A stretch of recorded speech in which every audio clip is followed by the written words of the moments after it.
যে বর্ধিত সার্কুলারে কিন্তু আমাদের এবার একটা সুবর্ণ সুযোগ দেওয়া হয়েছে, সেটা হলো মহিলাদের জন্য।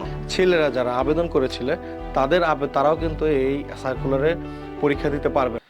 আসসালামু আলাইকুম সবাইকে, আমি Raisul Islam, CEO Falcon professional academy. আজকে তোমাদের সাথে আলোচনা করতে এসেছি বাংলাদেশ বিমান বাহিনীতে বিমান সেনা 54 এনটির বর্ধিত সার্কুলার সম্পর্কে। বর্ধিত সার্কুলার সম্পর্কে ইতিমধ্যে তোমরা সবাই জেনে গিয়েছো, অ্যাপ্লিকেশন করে ফেলেছো এবং কি অ্যাপ্লিকেশনটা বিগত 15 তারিখ থেকে 31 তারিখ পর্যন্ত চলমান ছিল, জানুয়ারি মাসের। তো এই বর্ধিত সার্কুলারে তোমরা যারা আবেদন করেছো তাদের জন্য বাংলাদেশ বিমান বাহিনী থেকে ইতিমধ্যে শিডিউল প্রকাশিত করা হয়ে গিয়েছে। এই শিডিউলের সম্পর্কে আজকে তোমাদের সাথে আলোচনা করব এবং নন টেকনিক্যাল ট্রেডে কিভাবে প্রস্তুতি নিলে তোমাদের জন্য সবচেয়ে গুরুত্বপূর্ণ ভূমিকা পালন করবে সেই বিষয়টা নিয়ে আজকে আলোচনা করবো। প্রথমে তোমাদেরকে আজকে সার্কুলারের বিস্তারিত সম্পর্কে জানাচ্ছি, পরবর্তীতে আমরা নন টেকনিক্যাল ট্রেডে পরীক্ষায় কি কি আসে সেই বিষয়গুলো নিয়ে আলোচনা করব। তো আমরা একটু মনিটরে চলে যাই।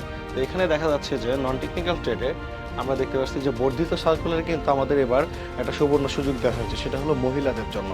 প্রথমেই দেখা যাচ্ছে যে পুরুষ এবং মহিলা। তো পুরুষ এবং মহিলাদের যে এটা সার্কুলারটা হয়েছে, মহিলারা বিশেষ ক্ষেত্রে লাস্ট 51 এন্ট্রির পরে এই যে লাস্ট দুইটা এন্ট্রি গেল, সেই এন্ট্রিতে কিন্তু মহিলাদের কোনো ধরনের সার্কুলার ছিল না। হঠাৎ করেই দেখা গেছে যে এই সার্কুলারটা হয়েছে। তো এই জন্য মেয়েদের জন্য সবচেয়ে সুবর্ণ সুযোগ পেয়ে গিয়েছে তারা। তো এই সুযোগের আন্ডারে কী ছিল যে নন টেকনিক্যাল ট্রেডে এসএসসিতে যে কোনো শাখা থেকে 3.5 মধ্যে হলে সে অ্যাপ্লাই করতে পারবে। অনেকেই দেখা গেছে যে অ্যাপ্লাই করে ফেলেছে, অ্যাপ্লাই করার পর জেনে গেছে যে তাদের পয়েন্ট কম রয়েছে, বাট অ্যাপ্লিকেশন কিন্তু এয়ারফোর্সে ঠিকই নেয়। ঠিক আছে, তো এই ভুলগুলো যারা করেছো তারা কিন্তু তাদের অ্যাপ্লিকেশনটা এবং কি অ্যাডমিট কার্ডটা কিন্তু অ্যালাউ হবে না।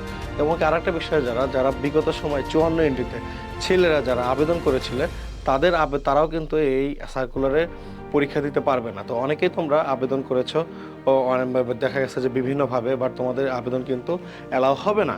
এখানে নির্দিষ্টভাবে বলা হয়েছে যে যারা বিগত সময়ে আবেদন করেছিল তারা কিন্তু আবেদন করতে পারবে না। তো আমরা আবার চলে যাই একটু যে তারা জাতীয়তা বাংলাদেশি হতে হবে, নাগরিক পুরুষ এবং মহিলা। ঠিক আছে, বয়স 16 থেকে 21-এর মধ্যে থাকতে হবে, এই জিনিসটা সবচেয়ে গুরুত্বপূর্ণ।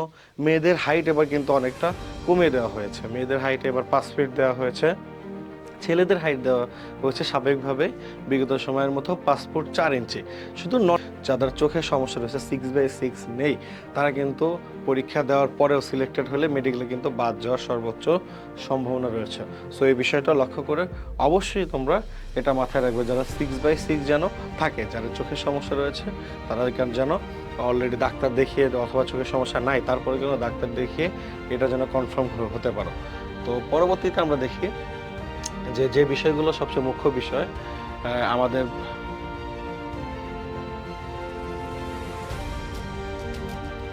পরবর্তীতে আমরা দেখব যে সবচেয়ে মুখ্য বিষয় হলো অ্যাপ্লিকেশন এবং অ্যাডমিট কার্ড ডাউনলোডের ক্ষেত্রে।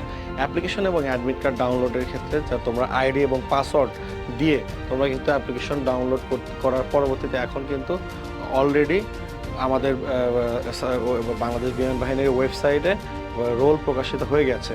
পরীক্ষা সম্ভবত শুরু হচ্ছে 23 তারিখ থেকে। ঠিক আছে, 23 তারিখ থেকে যেহেতু পরীক্ষা শুরু হচ্ছে, তোমরা প্রস্তুতির জন্য খুবই অল্প সময় পাবে। এই অল্প সময়ে আমরা ফ্যালকন প্রফেশনাল একাডেমি থেকে আমরা একটা শর্ট কোর্সের আয়োজন করছি তোমাদের জন্য।